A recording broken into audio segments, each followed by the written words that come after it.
Formal o opisyal ng pumalit si Police Colonel Marcelo B. Pulig bilang officer in charge ng Mountain Province Police Provincial Office sa isang seremonya na ginanap sa Camp Jeronimo F. Montes, Poblacion, Bontoc, Mountain Province nito lamang ikatatlo ng Setyembre taong kasalukuyan.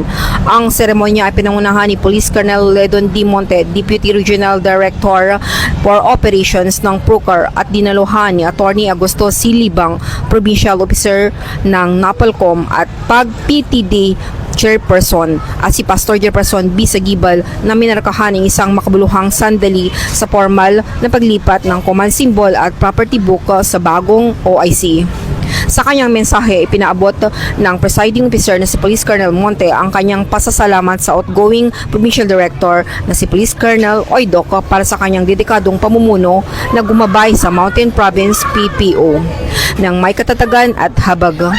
Pagkatapos ay binati niya ang incoming OIC o PD na si Police Colonel Pulig at hinamon siyang pamunuan ang Mountain Province PPO na may parehong determinasyon at simpatsya na ginagabayan ng kultura ng taga-Mountain Province at prinsipyo ng inayan.